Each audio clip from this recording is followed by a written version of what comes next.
The crystal flute in her hand didn't tremble, but the reflection in the glass betrayed the terror in her eyes. It was a perfect Manhattan evening, the kind where ambition smells like expensive cologne and betrayal is served with canapes. Yet when she hissed at her husband to hide in the shadows, she didn't realize the man she was trying to impress was already looking past her. There are silences in a marriage that scream louder than any argument, and tonight, the silence was about to shatter. If the unraveling of a perfect life fascinates you as much as the weaving of the lie, stay with me, because the truth is often the most dangerous guest in the room. The air inside the Pierre Hotel's grand ballroom was thin, recycled, and smelled expensively of white floral arrangements and old money. It was the specific scent of validation that Olivia Sterling had been chasing for the better part of a decade. She smoothed the silk of her emerald evening gown for the third time in a minute, her eyes darting toward the gilded entrance doors. "You're fidgeting," Mark said. His voice was low, steady, a stark contrast to the frantic rhythm of her breathing. He stood beside her, holding a scotch he hadn't sipped, looking entirely too comfortable in a tuxedo that was 5 years old. Olivia snapped her head toward him, her jaw tight. "I am not fidgeting. I am networking. Or I would be, if you didn't look like you were waiting for a bus." Mark smiled, a small, tired expression that didn't reach his eyes. "I'm just standing here, Liv. Breathing." "Well, breathe somewhere else," she whispered.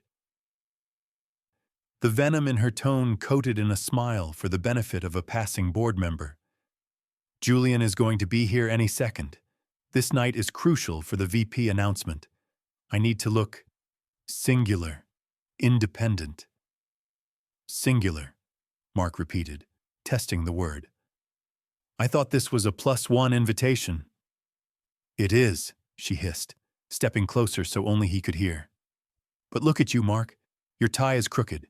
You look bored. You look like a suburban dad who got lost." She placed a hand on his chest, not affectionately, but to push him back slightly into the shadow of a marble pillar. "Please, just stay back. Don't embarrass me. Go find the bar in the back or something. When Julian comes, I need his full attention." Mark looked at her hand on his chest, then up at her eyes. There was a time when she looked at him with admiration, back when he was burning the candle at both ends in the city. Now that he had given that up to support her climb, he was merely scenery, unwanted scenery. "Okay," Mark said softly. "I'll stay back." He retreated 2 steps, fading into the periphery of the gala. Olivia didn't watch him go. Her attention was already magnetically pulled to the commotion at the entrance. Julian Thorne had arrived. The CEO of Thorne Enterprises cut through the crowd like a shark through water. He was younger than most men in his position, sharp-featured, wearing a bespoke suit that cost more than the Sterling's first car. He radiated the kind of arrogant charisma that made people want to be near him, just to see if some of the shine would rub off. Mark watched from the shadows. He watched the way Olivia's posture shifted, shoulders back, chin tilted, a predatory grace taking over. He watched the way she intercepted Julian's path, timing it perfectly to seem accidental. "Julian," she said, her voice dropping an octave, becoming husky. "Olivia," Julian replied. He stopped, his smile widening. He took her hand, and Mark's eyes narrowed. The handshake lingered. Julian's thumb brushed the inside of Olivia's wrist, a micro gesture invisible to the room, but screaming to anyone looking for it. It was a touch of possession. "You look stunning tonight. That color, it's dangerous." "I dressed for the occasion," she said, beaming. "I heard there might be announcements tonight." There might be, Julian said, his eyes scanning the room over her shoulder, bored by the sycophants surrounding them. But first, I need to deal with the investors. There, Julian stopped mid-sentence. His gaze had drifted past Olivia, past the circle of executives, and landed on the man standing quietly in the shadow of the pillar. The color drained from the CEO's face. The arrogant smile vanished, replaced by a twitch of genuine, unmasked shock. Olivia frowned, confused by his sudden silence. She turned around to see what he was looking at, dread pooling in her stomach. She saw Mark. He hadn't gone to the bar. He was just standing there, one hand in his pocket, watching them with a neutral, almost clinical expression. He's ruining it, she thought, panic spiking. I told him to leave. I'm so sorry, Julian, Olivia said quickly, stepping into his line of sight to block Mark. That's just my husband. I told him to wait elsewhere. He's not really... Julian didn't hear her. He sidestepped Olivia completely, moving with a sudden, nervous urgency that she had never seen in him before. He walked straight up to Mark. The room went quiet. People watched. Olivia stood frozen, her mouth slightly open. Julian stopped 2 feet in front of Mark. The CEO, the man who made million-dollar decisions without blinking, looked like a junior analyst caught without his presentation. Mark? Julian asked, his voice cracking slightly. Mark Sterling? Mark took a slow sip of his scotch, finally lowering the glass. Hello, Julian. It's been a long time. I didn't know, Julian stammered, glancing around nervously. When the guest list said Olivia Sterling, I didn't make the connection. I thought you were in Europe, or retired. I am retired, Mark said, his voice flat. He glanced briefly at Olivia, who was staring at them in horror, then back to Julian. My wife tells me I can be embarrassing at these events. I was just making myself scarce. Julian looked at Olivia, then back at Mark, a look of profound discomfort settling on his face. Embarrassing? God, no. If I knew you were here... Julian extended his hand, not with the dominant grip he used on others, but with both hands, a gesture of deference. It is an honor, sir. Truly. Mark looked at the offered hand for a long second before taking it. The honor is debatable, Julian, but the night is young. Mark released the hand and looked at his wife. Olivia stood alone in the center of the circle, the emerald dress suddenly feeling very heavy. She looked from the terrified respect on her lover's face to the cold indifference on her husband's, and for the first time that night, she realized she didn't know the man she lived with at all. The silence inside the Audi Q7 was heavier than the humid night air outside. For the first 20 minutes of the drive back to Connecticut, the only sound was the rhythmic hum of tires on asphalt and the occasional notification vibrating against the leather of the center console. Mark drove with both hands on the wheel, his eyes fixed on the red taillights of the semi-truck ahead. He wasn't looking at the road, though. In his mind, he was replaying a 3-second loop of video. Julian Thorne's hand clasping Olivia's, that thumb stroking the sensitive skin of her inner wrist. It was a gesture of ownership, subconscious and practiced. It was the kind of touch that didn't happen between a CEO and a VP of marketing. It was the kind of touch that happened between lovers who thought they were invisible. Beside him, Olivia was vibrating with an energy that felt like static electricity. She shifted in her seat, crossing and uncrossing her legs, the silk of her dress rustling aggressively. She checked her phone, typed a quick message, and placed it face down. That was weird, she finally said. Her voice was too loud for the enclosed space. Mark didn't turn his head. What was? Julian, she said, letting out a short, forced laugh. Acting like he knew you. I mean, he must have confused you with someone else. He meets thousands of people, Mark. He probably thought you were one of the old board members from the merger last year. Mark signaled to change lanes, his expression unreadable in the dashboard's soft glow. He seemed pretty certain, Olivia. He knew my name. He looked at the guest list. She countered quickly. Too quickly. He has an eidetic memory. Everyone knows that. He saw Sterling and just connected the dots. He was just being polite, Mark. He's a gentleman. He didn't want you to feel left out because everyone was crowding around me. Mark tightened his grip on the steering wheel just enough for his knuckles to whiten, then relaxed them. She's rewriting history in real time, he thought. She needs me to be the nobody so badly that she's willing to ignore the fear in her lover's eyes. He called me the architect, Mark said softly. Olivia waved a dismissive hand. Corporate speak. Probably a nickname for some consultant he used to know. Honestly, it was a little awkward. You just standing there like a statue while he was trying to work the room. I think you threw him off his game. She turned to look out the window, her reflection ghosting against the passing streetlights. Next time, maybe we take separate cars. It's better for my brand if I arrive alone. Tonight was messy. Mark glanced at the side of her face. He saw the tension in her jaw. She wasn't angry at him. She was terrified. She was terrified because for a split second the power dynamic had shifted, and she didn't understand why. She was trying to put Mark back in his box, the safe, boring box, where he was just the husband who made coffee and paid the mortgage, not a threat to her glittering new world.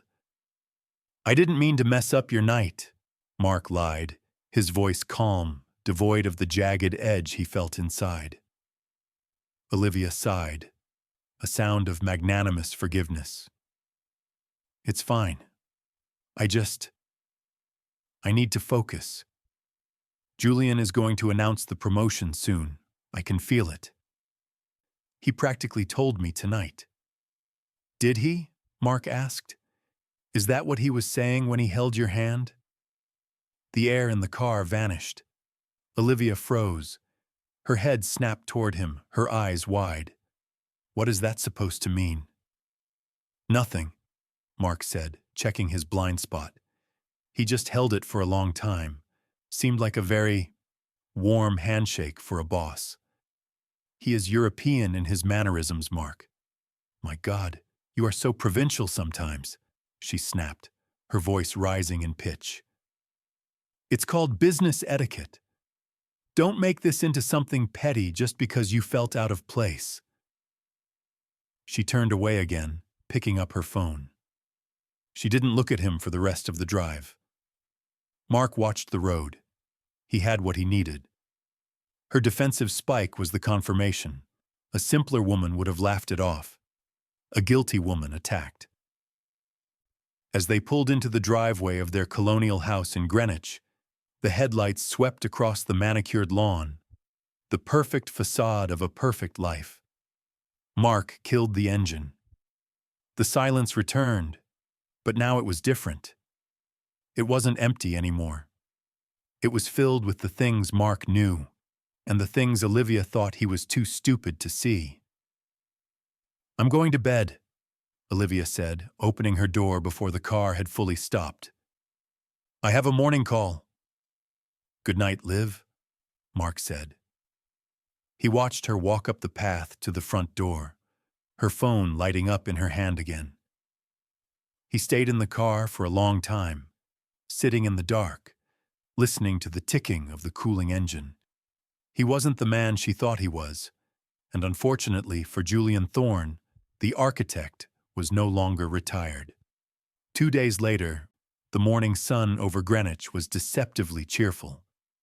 Mark stood in the kitchen, nursing a black coffee, watching Olivia furiously type on her iPad while simultaneously spooning yogurt into her mouth.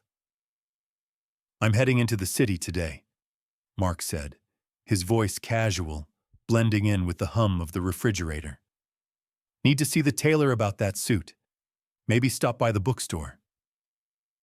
Olivia didn't look up. "On a Tuesday? Fine. Just don't expect me for dinner." The board is breathing down Julian's neck about the quarterly projections, and I have to finalize the PR strategy. "Don't worry," Mark said, placing his mug in the sink. "I won't wait up." The train ride into Grand Central was a shedding of skin. With every mile closer to Manhattan, the posture of the suburban husband dissolved. By the time Mark stepped onto the platform at 42nd Street, his stride had lengthened.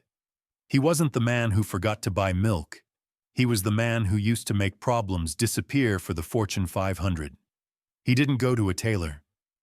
He took a cab to the Lower East Side, stopping in front of a faded electronics repair shop that had been there for 20 years. The sign in the window said "closed," but Mark knocked once, a specific rhythmic rap on the reinforced glass. The door buzzed and clicked open.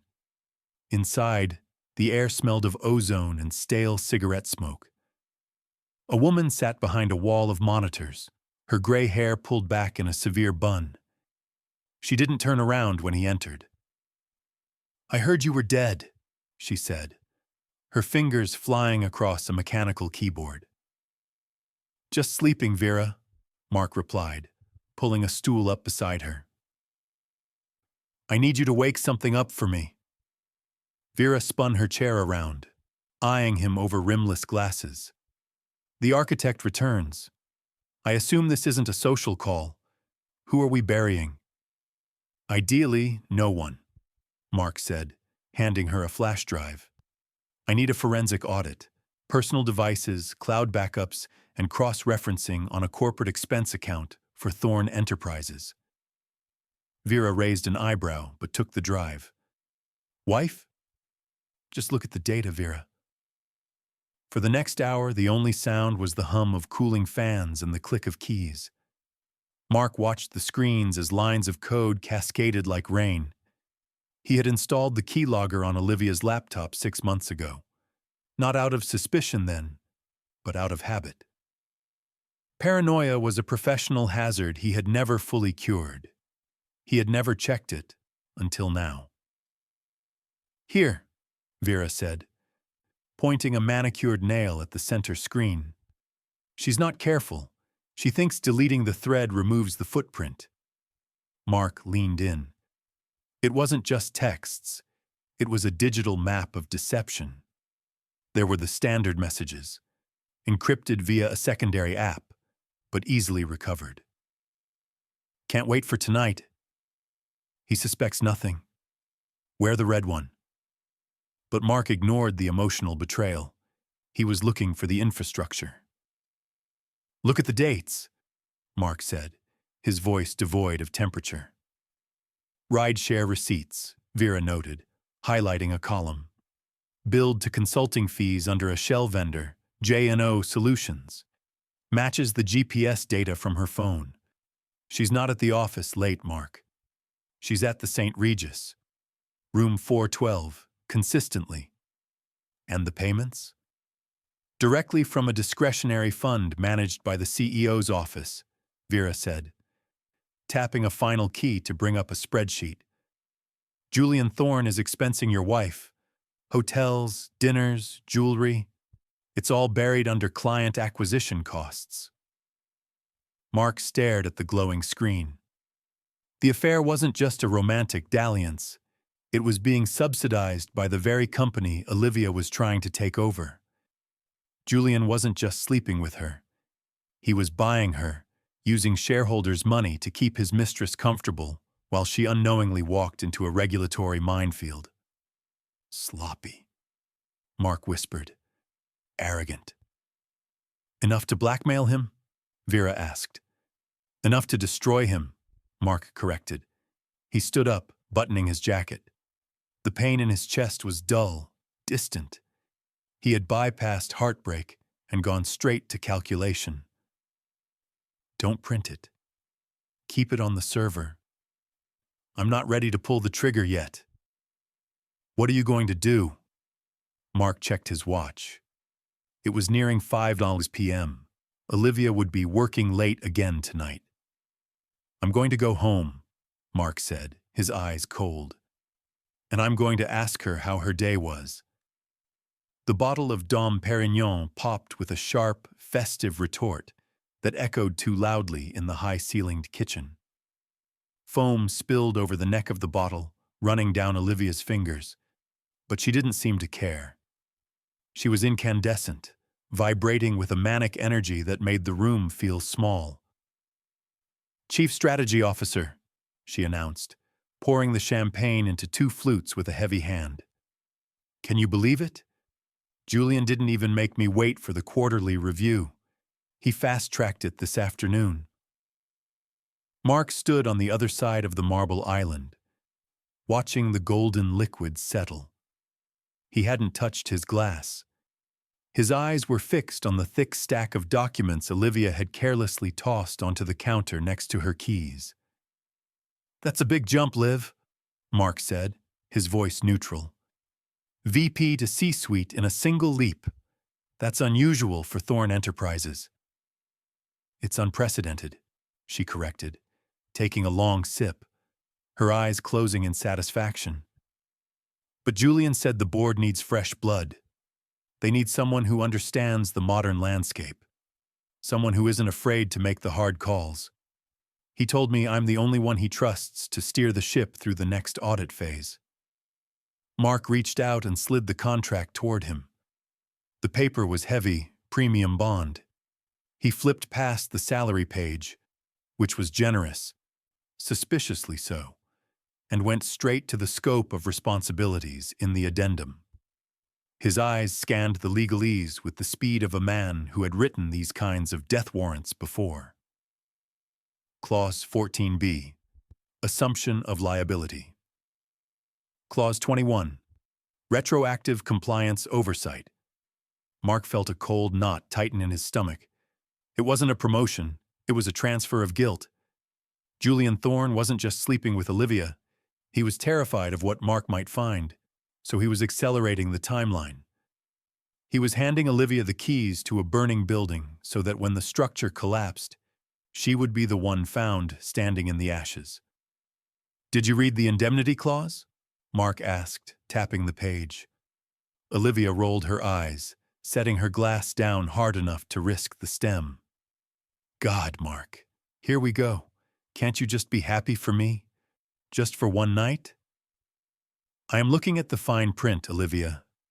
This clause, it gives you signatory authority over all historical financial audits. That means you're signing off on the last 5 years of books. Books you didn't write. Books you haven't seen." "It's a formality," she snapped, her face flushing. "It's a standard executive package. Julian explained it. It gives me full autonomy. It's power, Mark. Something you used to understand." "It's not power. It's a glass cliff," Mark said, his voice hardening. "He's giving you a title and a target on your back. If the SEC looks at that slush fund, the one he's been using, and they see your signature on the audit approval, you're the one going to federal prison, not him." Olivia laughed, a cruel, incredulous sound. She walked around the island and snatched the contract out of his hands. "You are unbelievable. You're so jealous that I'm eclipsing you that you have to invent conspiracy theories. Julian loves. He values me. He respects my mind." She caught herself, stumbling over the word loves, but plowed on, fueled by the adrenaline of her delusion. "You've been out of the game too long, Mark. You see shadows everywhere because you're standing in the dark. I'm in the light. And I'm signing this." She uncapped a fountain pen. A gift from Julian, Mark noted, gold with a black lacquer finish, and slashed her signature across the bottom line. The scratching sound of the nib on paper was violent and final. "There," she said, blowing on the wet ink, challenging him with a glare. "Done." Mark looked at the signature.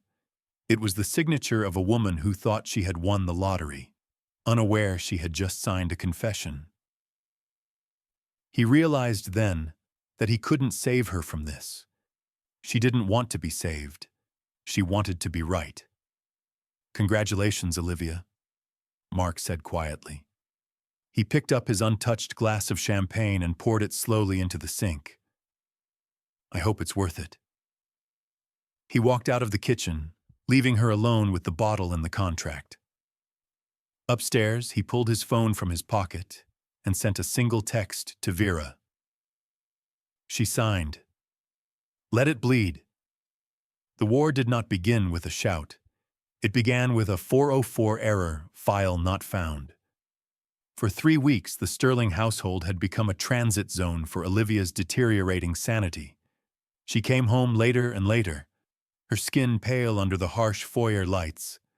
The confident stride of the chief strategy officer, replaced by the trudge of a soldier losing a battle she didn't understand. Mark stood at the stove, stirring a risotto. The smell of shallots and white wine filled the kitchen, a domestic tranquility that stood in sharp contrast to the chaos he knew was unfolding in Midtown Manhattan. "I don't understand it," Olivia muttered, dropping her bag onto the floor with a heavy thud. She didn't even take off her coat. She just leaned against the counter, pressing the heels of her hands into her eyes.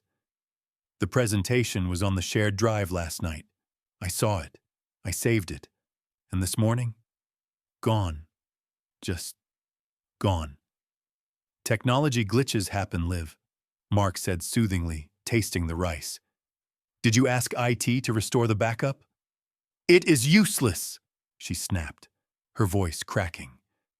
"They said the logs show I deleted it at 3:00 a.m. I was asleep at 3:00 a.m., Mark. And Julian, God, Julian was furious. He had to present to the Asian markets without the visual deck. He looked like an amateur."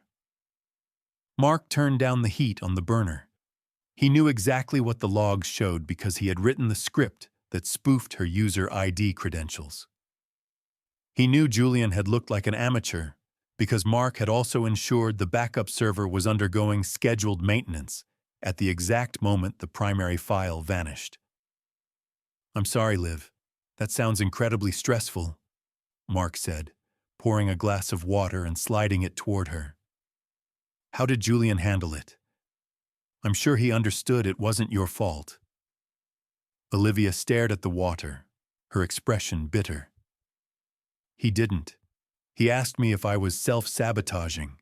He asked if I was overwhelmed by the promotion." She let out a dry, humorless laugh. "He didn't look at me like he used to. He looked at me like I was an employee who cost him money." "Well," Mark said, leaning back against the counter, crossing his arms. "Technically, you are an employee, aren't you?" The comment hung in the air, sharp and unavoidable. Olivia looked up, her eyes narrowing, searching his face for mockery. But Mark's expression was perfectly earnest. "I just mean," Mark continued smoothly, "that when money is involved, people show their true colors, even friends, even mentors." "He's under a lot of pressure," Olivia said defensively, though her voice lacked conviction. "The internal audit is flagging expenses from 2 years ago. Someone is digging up old receipts. It's making everyone paranoid." "Is it?" Mark asked. He walked over to the table and picked up his tablet. "That's strange. Audits usually only flag things that don't add up." He tapped the screen, ostensibly checking the news, but in reality, he was monitoring the internal chat logs of Thorne Enterprises. He could see the panic spreading. He had anonymously flagged a series of client development dinners, the romantic getaways Julian and Olivia had taken, as potential tax fraud. Now, compliance was asking questions. Julian was scrambling to justify why he spent $5,000 on a strategy meeting in the Hamptons on a Saturday. "You should eat," Mark said, turning back to the stove. "You look exhausted." "I'm not hungry," Olivia whispered. She looked at her phone. No texts from Julian. No, "I miss you." Just an hour ago, he had sent a curt email. "Fix the audit issue by Friday, or we have a problem." The romance was bleeding out, drained by the cold, hard reality of corporate survival. Mark watched her from the corner of his eye. He saw the doubt creeping in. She was realizing that without the competence she prided herself on, she was expendable to Julian, and Mark was ensuring that her competence was systematically dismantled, one glitch at a time. "Maybe you should take a personal day tomorrow," Mark suggested, plating the food. "Rest up, clear your head." "I can't," Olivia said, standing up shakily. "If I'm not there, God knows what else will go wrong. It feels like the building is fighting me, Mark." "Maybe it is," Mark said softly, setting the plate down. "Maybe it is." The notification hit Olivia's phone at 8:14 p.m. It was a soft ping, indistinguishable from a weather alert or a calendar reminder, but the color that drained from her face suggested a gunshot. Mark was sitting on the beige linen sofa, reading a hardcover biography, when the atmosphere in the room shifted from heavy to volatile. Olivia stood in the center of the living room, staring at her screen, her thumb scrolling frantically. "No," she whispered, the words strangled. "No, no, no, this isn't possible." "What is it?" Mark asked, closing his book but not rising. "It's Bloomberg," she spat, looking up at him with wild, terrified eyes. "They have the internal memos, the audit flags, the rideshare receipts. It's all here. Thorne Enterprises, the executive slush fund, and the glass cliff." She threw the phone onto the cushion beside him. "They're naming me, Mark. They're saying the strategy department signed off on the irregularities. They're calling me the architect of the cover-up." Mark picked up the phone calmly. The headline was bold and damaging. The source was cited as an anonymous internal whistleblower. He knew the source wasn't internal, and he knew the timing was impeccable. "This looks serious, Liv," Mark said, placing the phone back on the table. "Julian needs to get ahead of this." "Julian isn't answering," she screamed, her composure finally shattering. She began pacing the room, her heels digging into the rug. "He's gone dark. Legal is telling me to stay off email. Someone inside the house betrayed us. Someone leaked this." She stopped pacing and turned to Mark. Her breathing was ragged, her eyes searching for a target for her panic. She couldn't yell at Julian, and she couldn't yell at the press. Mark was the only one there. "You don't seem surprised," she said, her voice dropping to a dangerous whisper. "I'm surprised it took this long," Mark replied evenly. "You signed a liability contract without reading the fine print. Scandals usually follow." "Don't you dare lecture me," she snapped, taking a step toward him. "You sit here in this house, safe and comfortable, judging me. You have no idea what it takes to operate at this level. You think it's just black and white, right and wrong?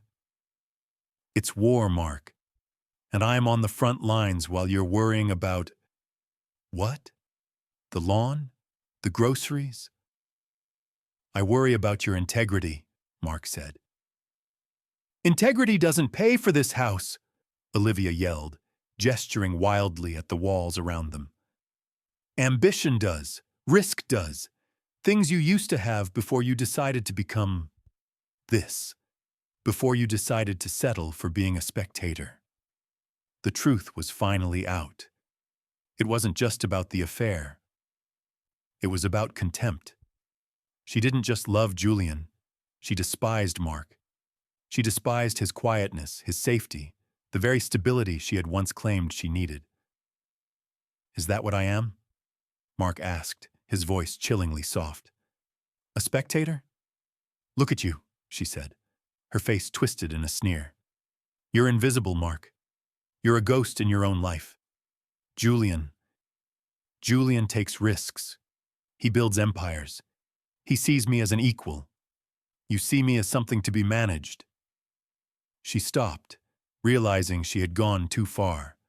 The comparison to Julian had slipped out, raw and undeniable. She waited for Mark to scream, to ask the question, to demand the truth. But Mark didn't scream. He looked at her with the detached curiosity of a scientist observing a specimen under a microscope. "You're right, Olivia," Mark said, standing up slowly. "I have been invisible. And I suppose I am a ghost." He walked past her toward the hallway. He didn't look back. "Where are you going?" she demanded, her anger suddenly replaced by a flicker of confusion. "I'm in the middle of a crisis. I need—" "You need a killer," Mark finished for her, not stopping. "You said it yourself. I'm just the spectator. I'm going to the guest room. I imagine you'll need the privacy to call your lawyer, or Julian. Whoever picks up first." He closed the door to the guest bedroom and locked it. He didn't feel sadness anymore. The last tether had been severed. She had chosen her empire, and now she was going to face the siege alone. The boardroom of Thorne Enterprises was a glass cage suspended 40 stories above the gray, weeping streets of Manhattan. The mood inside was hermetically sealed panic. 11 members of the board sat around the long mahogany table, their faces illuminated by the harsh blue light of tablets displaying the morning's disastrous headlines. At the head of the table, Julian Thorne stood. He looked tired, his tie slightly loosened, but his voice was steady, practiced, and lethal. "We have to look at the chain of command," Julian said, gesturing to the screen behind him. It showed a flowchart of the approval process for the disputed funds. The irregularities were approved at the strategy level. While I take full responsibility for the culture of this company, I cannot police every signature. It appears that ambitious overreach in the new leadership led to these errors. Olivia sat 3 seats away, her hands gripping the edge of the table so hard her knuckles were white. She stared at Julian, waiting for him to meet her eyes, waiting for the signal that this was just a play, that he would protect her. But he didn't look at her. He looked at the board members, nodding sympathetically, as he effectively drafted her resignation letter in real time. "The Chief Strategy Officer," Julian continued, finally saying the title like it was a disease, "signed the liability waivers. The legal exposure is hers." The silence that followed was suffocating. Olivia opened her mouth to speak, to scream that he had handed her the pen, but her throat was dry. Then, the heavy double doors at the far end of the room swung open. The sound was loud enough to break the trance. Every head turned. Mark Sterling walked in. He was wearing a charcoal suit that fit with razor-sharp precision, a stark departure from the comfortable cardigans Olivia was used to. He carried nothing but a thin leather folder. He didn't look like a suburban husband. He looked like a blade. "Excuse me," Julian snapped, his face flushing with irritation. "This is a closed session. Security—" "Security let me up," Mark said, his voice carrying effortlessly across the long room without being raised. "Because my clearance is higher than yours, Julian." Julian laughed, a nervous, jagged sound. "Mark, I understand you're upset about your wife's situation, but you are trespassing. Please leave before I have you escorted out." Mark ignored him. He walked past Olivia without a glance. The scent of his cologne, cool and familiar, washed over her, and stopped at the empty chair at the opposite end of the table, the chair reserved for the representative of the Venn Trust, the silent majority shareholder group that had bailed out Julian's father a decade ago. The oldest board member, a man named Sterling, no relation, or so they thought, stood up slowly. "Mr. Sterling," the old man said, his voice trembling with recognition. "We didn't know you were active." "I wasn't," Mark said, placing his folder on the table, "until I saw how my investment was being managed." The room went deadly quiet. Julian's face turned the color of ash. He looked from the board members to Mark, the realization crashing down on him like a collapsing building. The architect wasn't a consultant. He was the fix. He was the money. "You," Julian whispered. "You're the proxy?" "I am the controlling interest," Mark corrected. He finally looked at Julian, his eyes devoid of any emotion other than boredom. "And under Article 5 of the bylaws, I am calling for an immediate motion of no confidence in the CEO." Olivia sat frozen. She looked at the man she had called a spectator, the man she had told to stay back so he wouldn't embarrass her. He wasn't looking at her. He was looking at the financial reports with the cold, discerning eye of a predator assessing a carcass. She realized with a sick, sinking feeling that she wasn't the protagonist of this story. She was just collateral damage in a game she hadn't even known was being played. "Mark," Olivia whispered, her voice trembling. Mark didn't turn. He opened the folder. "Let's review the evidence," he said to the board, starting with the expense accounts. The vote was unanimous. It took less than 10 minutes to strip Julian Thorne of his title, his stock options, and his dignity. Security escorted him out through a side door, a disgraced king who didn't even look back at the woman he had promised to protect. The boardroom emptied slowly, leaving only the sound of rain lashing against the floor-to-ceiling windows. Mark remained seated at the head of the table, organizing his papers with methodical precision. Olivia stood by the window, shivering despite the climate control, watching the gray city below. "Am I fired?" she asked. Her voice was small, stripped of all its corporate armor. Mark slid the leather folder into his briefcase and clicked the lock shut. "No." Olivia turned, hope sparking instantly in her eyes. You're saving me?" "I'm not saving you, Olivia," Mark said, standing up. He adjusted his cuffs, his expression mild. "I'm keeping you. The board agrees. You signed the liability waivers. You are the chief strategy officer.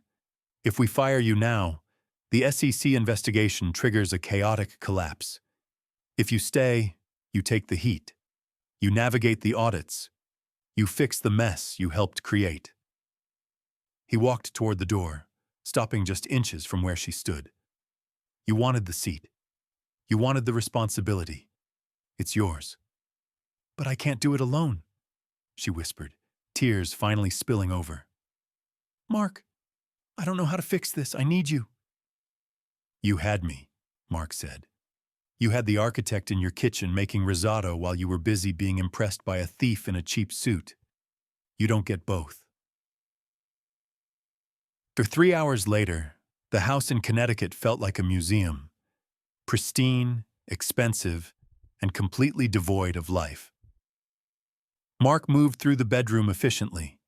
He didn't pack everything. He took his clothes, his watch collection, and the few books that mattered. He left the furniture, the art, and the life they had built together. It was a liquidation of assets, personal style. Olivia stood in the doorway, leaning against the frame as if her legs wouldn't hold her. She had driven home in a daze, the radio off, the silence ringing in her ears. "We can talk about this," she pleaded. watching him zip the suitcase. I'll quit. I'll resign tomorrow. We can go away. Somewhere nobody knows us. You can't resign, Mark said, lifting the bag off the bed. You're under contract, and I can't go away with you. Why? She sobbed, her composure fracturing completely. Because of one mistake? I was seduced by the idea of it, Mark. I didn't love him. I was blind. You weren't blind, Liv. You were bored, Mark said. He walked past her, out into the hallway, his footsteps echoing on the hardwood. You looked at our life, the peace, the stability, and you decided it wasn't enough. You wanted drama. You wanted high stakes. He reached the front door and opened it. The night air was cool, smelling of wet earth and impending winter. Mark, please, she cried, running down the stairs, grabbing his arm. What am I supposed to do? I'm going to be alone in that company. Everyone hates me. The press is going to eat me alive. Mark looked down at her hand on his arm, then gently removed it. It was the same gentleness he used to use when he woke her up from a nightmare. Only this time, he wasn't waking her up. He was leaving her in it. You're a singular woman, Olivia, Mark said, echoing her words from the gala. Independent. You have the title. You have the house. You have the spotlight. He stepped out onto the porch. Mark! She screamed, the sound tearing through the quiet suburb. Who will I come home to? Mark paused on the bottom step. He didn't turn around. You don't come home, Olivia, he said, his voice drifting back to her before he disappeared into the dark. You stay at the office. That's what CEOs do. The car door slammed.